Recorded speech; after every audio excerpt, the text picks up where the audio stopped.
नमस्कार मित्रों। पिछले वीडियो में आप सबसे बात करते हुए मैंने कहा था कि हम कुछ ऐसे नामों को सामने लेकर आएंगे जिनकी चर्चा हम आजकल बहुत नहीं सुनते हैं, लेकिन जिन्होंने अपने समय में अच्छा सृजन किया है, जिनके कहानी संकलन निकले हैं, कई कृतियां प्रकाशित हुई हैं। तो आज उसी श्रृंखला में मेरी दूसरी प्रस्तुति है सृजन सुख तथा अन्य कहानियां अर्जुन शतपथी। अर्जुन शतपथी जी का नाम हम आजकल नहीं सुनते हैं, और सोचिए ना कि डॉक्टर अर्जुन शतपथी, आपका जन्म हुआ था जनवरी 1937, 1937 में। और जो पुस्तक सृजन सुख तथा अन्य कहानियां मेरे हाथ में है, तो ये पुस्तक आपको दिखा दें। देखिए, ये है पुस्तक सृजन सुख तथा अन्य कहानियां डॉक्टर अर्जुन शतपथी की। और ये पुस्तक का प्रथम संस्करण, इस पुस्तक का प्रथम संस्करण प्रकाशित हुआ था 1987 में। प्रकाशक का नाम लिखा है पराग प्रकाशन। ये शहादरा दिल्ली के प्रकाशन हुआ करते थे उस समय के, अब पता नहीं क्या स्थिति है। किताब का मूल्य 25 रुपए लिखा है। और अर्जुन जी के विषय में, डॉक्टर अर्जुन शतपथी के विषय में जो इस पुस्तक के अनुसार है कि आपने उत्कल विश्वविद्यालय से स्नातक की डिग्री ली थी और 1965 में इलाहाबाद विश्वविद्यालय से एमए हिंदी, और 1977 में संबलपुर विश्वविद्यालय से पीएचडी करी थी। और इनकी पीएचडी का विषय था शिलालेखी प्राकृत अभिलेखों की भाषा। अलग हट के थोड़ा था। जब हम घूमने जाते हैं ऐसे स्थलों पर तो भाषा के अभिलेख मिलते हैं और हम लोग कुछ भी उसमें से डिसिफर नहीं कर पाते हैं। और डॉक्टर अर्जुन शतपथी की प्रकाशित कृतियां थी हिंदी व्याकरण, महापुरुषों की कथाएं, उड़िया उपन्यास कथासार, उड़िया की श्रेष्ठ कहानियां, हिंदी निबंध आदि। काफी सम्मान भी प्राप्त हुए थे डॉक्टर अर्जुन शतपथी को। प्रजातंत्र प्रचार समिति कटक साहित्य संस्था द्वारा खोजपूर्ण निबंध लेखन पर मानपत्र और पुरस्कार, समग्र साहित्य साधना पर हिंदी और उड़िया के बीच सेतु स्वरूप सेवा हेतु राउरकेला नगर कर्मचारी सांस्कृतिक परिषद द्वारा मानपत्र, भेंट व सम्मान। तो आपने अनुवाद कार्य भी काफी किया है। जैसा कि आपके डॉक्टर शतपथी थे तो उड़िया भाषा में तो आपका पारंगत होना निश्चित ही हमको दृष्टिगोचर होता है, और आपने हिंदी में अनुवाद कार्य भी काफी किया था। और इस संकलन में सृजन सुख तथा अन्य कहानियां, इसकी जो भूमिका लिखी है डॉक्टर सूर्य नारायण रणसुए ने, रीडर थे आप, हिंदी विभाग, स्नाकोत्तर, दयानंद कला महाविद्यालय, लातूर, महाराष्ट्र में आपने इसकी भूमिका लिखी है। और डॉक्टर शतपथी के इस संकलन में उन्होंने 2 शब्द लिखे हैं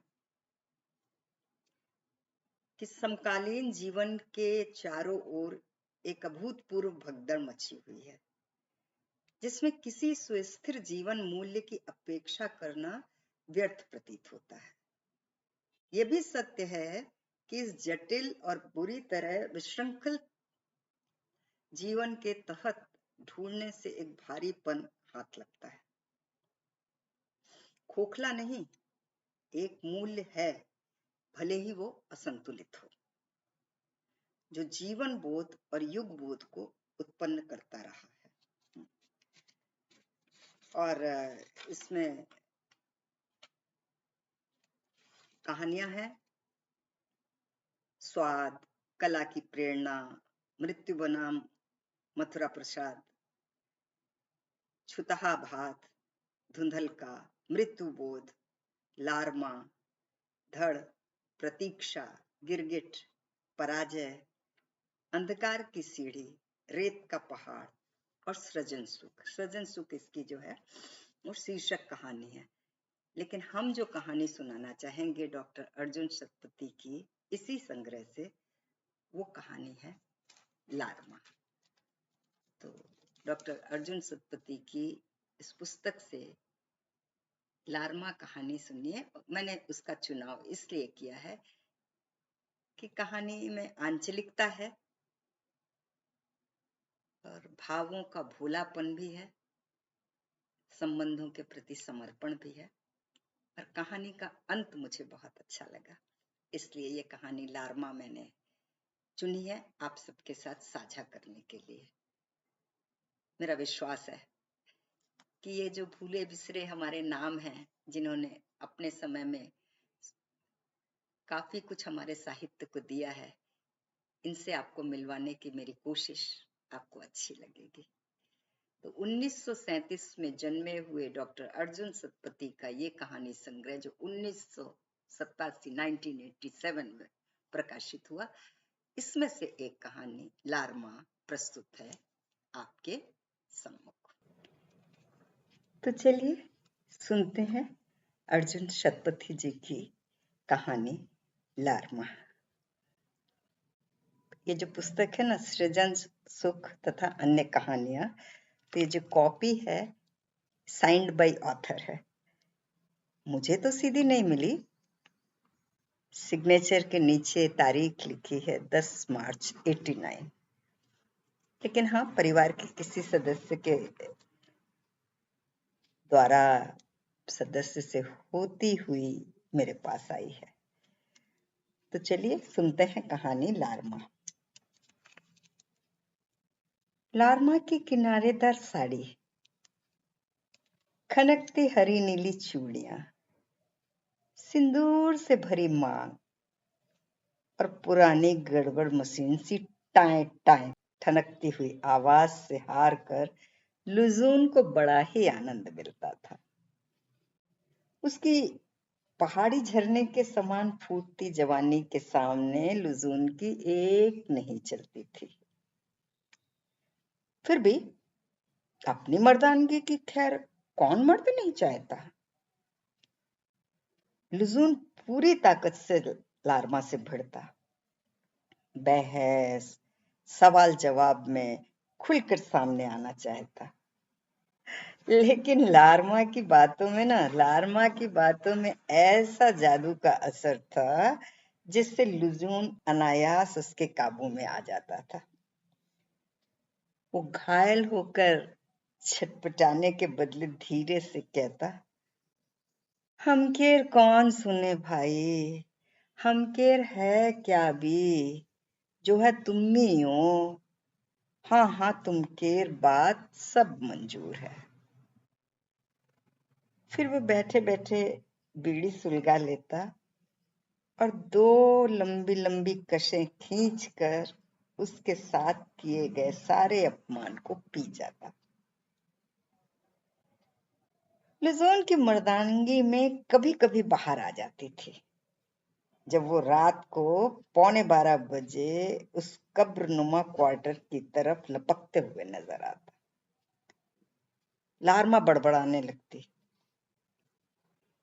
हाय हाय, कई मरद के पल्ले परी, रोज वो 11:15, धत तेरी मर्दानगी भाड़ मत जाए, तेरी नौकरी। करीब आने पर त्योरियां चढ़ाकर पूछती, कहा रे लुजून, काहे तेरी गड्डी आज लेट चली? गड्डी मेरे वश में चलती है जो लेट चलाने जानबूझकर? कुछ समझ है तेरी अक्कल मां? तेरो बाप केर गड्डी है, तू ही जान काहे लेट चली। लुजून के मुंह से गिरे आखिरी शब्द नुकीले तीर के समान भीतर तक बेध जाते, कई गुना बढ़कर कानों में बार बार इस प्रकार टकराते कि वो काफी देर तक उफनती रहती। उसके अंदर एक भयानक विस्फोट होता और एकाएक ज्वालामुखी का लावा शब्दों में टपकने लगता। मेरो बाप को?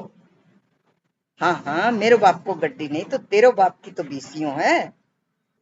लुजून भले ही पढ़ा लिखा नहीं था, पर ईश्वर ने उसे अच्छी समझ दी थी।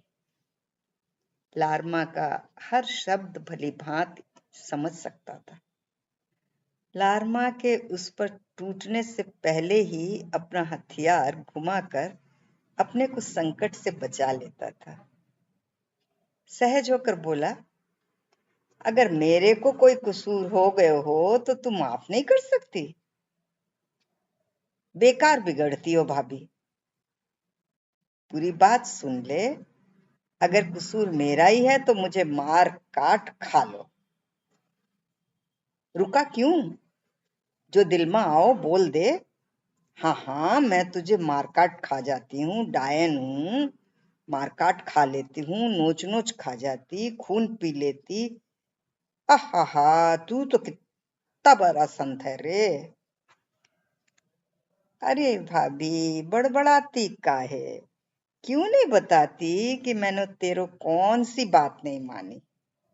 भाभी शब्द कानों में पड़ते ही जाने क्यों लार्मा के अंग अंग में अकस्मात शिथिलता आ जाती। उसके तमाम मानसिक तनाव दूर हो जाते। वो ढील महसूस कर गहरी नींद में सो जाती।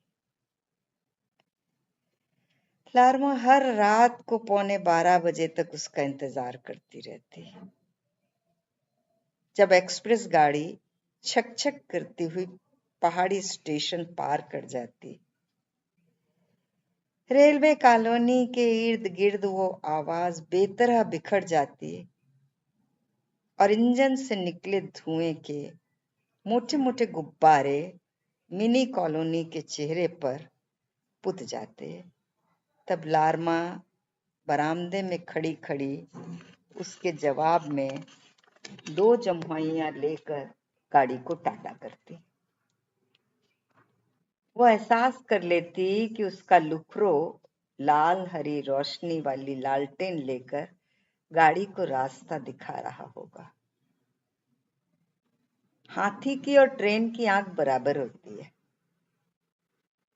लुखरो की बिना हरी रोशनी की ट्रेन डोंगरी स्टेशन पार नहीं कर सकती।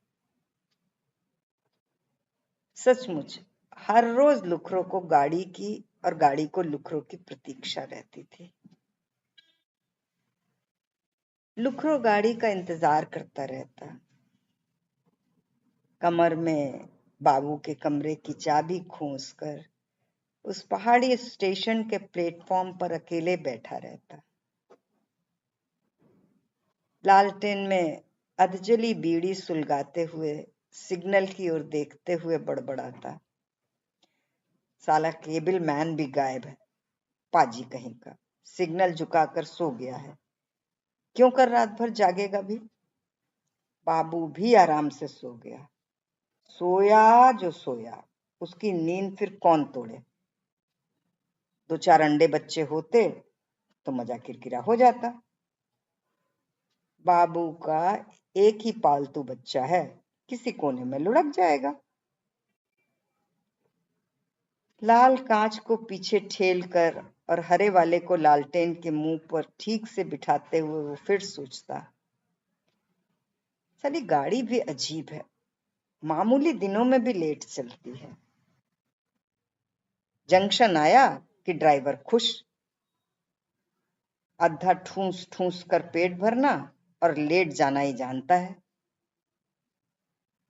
कलकतिया ड्राइवर को खड़गपुर तक 4 बार नाश्ता चाहिए, मानो कलकत्ता में उसे खाना ही नहीं मिलता। ये रेलवे भी अजीब है, जाने क्या सूझा यहां इन पहाड़ियों के बीच स्टेशन खोल रखा है। इस वीराने में भला पैसेंजर आएगा कहां से? इतने पैसे फूकना क्या जरूरत थी? इतवार के दिन 2-4 बाजारू पैसेंजर अगले स्टेशन तक के लिए टिकट लेते हैं। टिकट बाबू और टोकन पोर्टर का पैसा भी नहीं आता। ये स्टेशन भी कैसा है, दुनिया भर के मक्खी मच्छर कीड़े मकोड़े खटमल तिलचट्टों का अड्डा। इस वीराने में पैसेंजर की बू तक नहीं है, इसलिए गाहे बगाहे मौका मिलते ही सभी भूख मिटाने की गरज से एक साथ पिल पड़ते हैं। लुखरो सबसे ज्यादा खींचता था लार्मा से। उसकी एक बात उसे पसंद नहीं थी, कैसी कुलच्छनी औरत है, बच्चा चाहती है। इस जमाने में भला कौन बच्चा चाहता है? लोग उल्टे नसबंदी कराते हैं। ऐसी महंगाई में बच्चे को ठीक से खिलाना पिलाना कोई खेल है क्या? उस पर यह टोकन पोर्टर की नौकरी, भला क्या मिलता है? एक की कमाई 3 जनों में साफ। पिछले साल से चाह रहा है कि लुजून को 1 से 2 हाथ कर देगा, पर महंगाई इतनी बढ़ गई है कि सारी की सारी कमाई चुक जाती है। लार्मा की एक बात से वो खुश है, 12 साल पहले वो लार्मा उसकी जिंदगी में आई तब लुजून 5 साल का था। माँ बाप उसके हाथ में उसे सौंप कर चल बसे थे। लार्मा ने अपने कलेजे के टुकड़े के समान उसे बेहद प्यार देकर पाला पोसा, इसलिए लुजून उसे भाभी माँ कहकर पुकारता। वो आज पट्टा जवान है, वह लक्ष्मण सरीखा भाई और लार्मा है सीता माई। लुखरो की हरी बत्ती अब भी जल रही थी।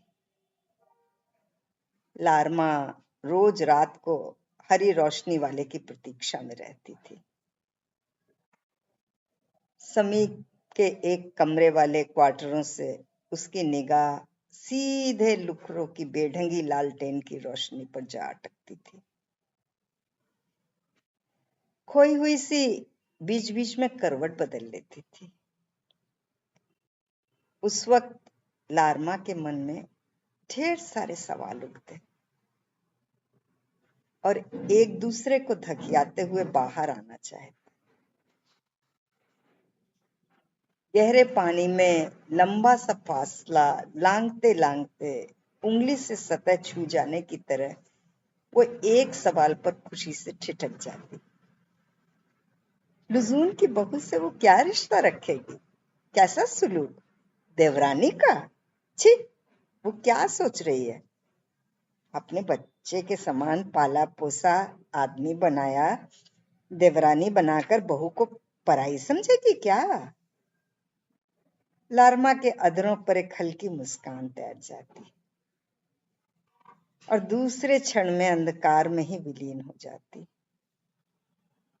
उसे एक विचित्र खुशी का एहसास होने लगता। उसके दिल की धड़कन बढ़कर गाड़ी की सीटी और पहियों की छुक-छुक से मिलकर एकाकार हो जाती, जिसकी प्रतिध्वनि चारों ओर घिरे पहाड़ों से टकराते हुए लुखरो के कानों में भी अनुगूंजित हो जाती।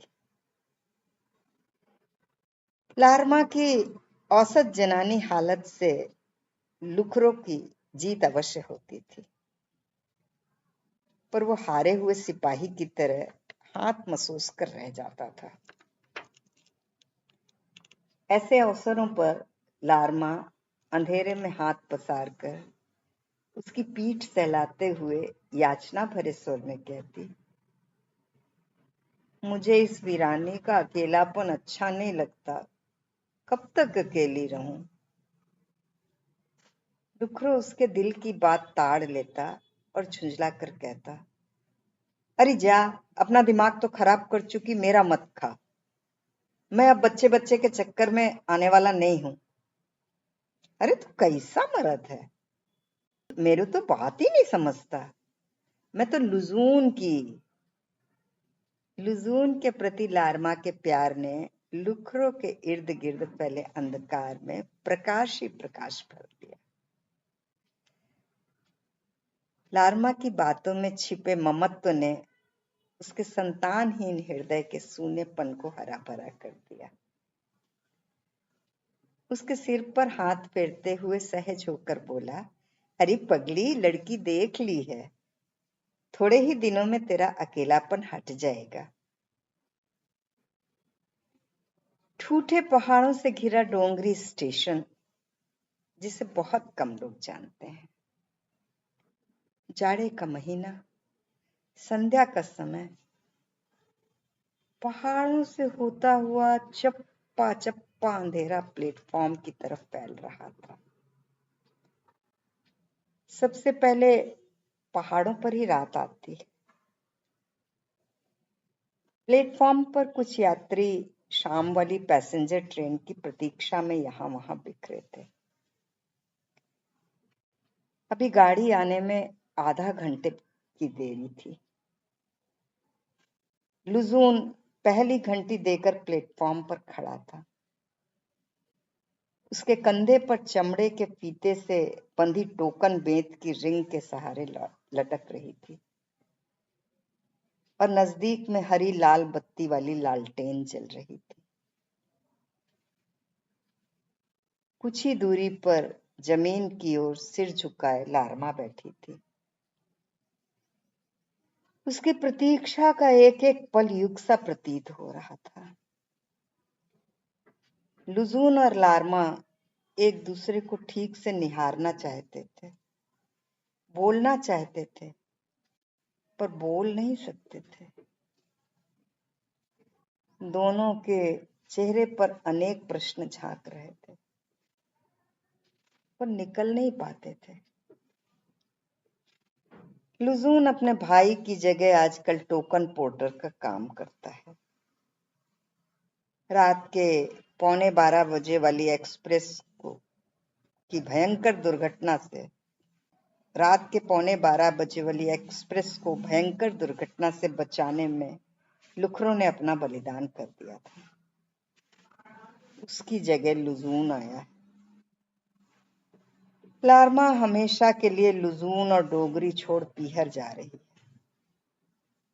उसकी नजर ना चाहते हुए भी रह रहकर दुर्घटना स्थल की ओर दौड़ जाती थी और वो पति की स्मृति में अंतिम समर्पण के रूप में कुछ आंसू बहा रही। पिछले 12 साल की जिंदगी सामने थी। 3 चीजें, लुखरो, लुजून और डोंगरी। अतीत के प्रत्येक पल का बुलबुला खिलता था और मिटता था। लुजून टोकन पोर्टर के रूप में गाड़ी को आगे का और लार्मा को पीहर का रास्ता दिखाकर विदाई देने वाला है। वो भाभी माँ से सदा के लिए अलग हो रहा है। वो मौन खड़ा था।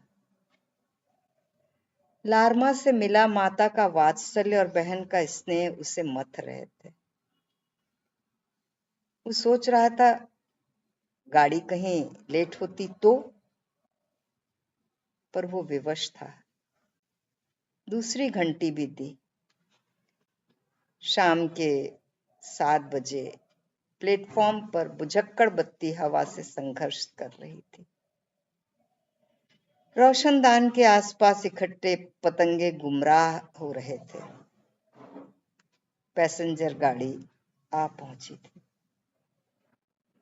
गाड़ी रुकते रुकते लुजून अपने को नहीं रोक सका। भाभी के पास आकर पूछा, भाभी जा रही हो? लाजमा ने कोई जवाब नहीं दिया। फिर पूछा, भाभी जा रही हो? लार्मा ने जब कोई जवाब नहीं दिया तो लुजून ने उसकी बाह को झकझोरते हुए पूछा, भाभी जा रही हो ना? लार्मा का सारा क्रोध पिघल कर बह गया। उसने महसूस किया कि लुखरों ने ही उसे झकझोर दिया है। पति की परिचित बू उसकी नस नस में बस समा गई। मातृत्व की भावना के बदले एक और कोमल भाव उसे घेरने लगा। वो कुछ बोली नहीं, सिर्फ लुखरों की छवि लुजून में देखती रही। 2 मिनट गाड़ी रुकी, लेकिन लार्मा मूर्ति बनी बैठी रही। लुजून ने हरी बत्ती हिला दी। गाड़ी आगे आगे सरकने लगी। फिर तेज रफ्तार से गाड़ी आगे बढ़ गई। तब तक लार्मा लुजून के बिल्कुल करीब आकर उसकी बाईं ओर खड़ी हो गई थी। कहानी समाप्त। कितने कम शब्दों में, सीधे साधे शब्दों में मन की सारी उथल पुथल, निश्चय अनिश्चय सब लेखक ने बयां कर दिया।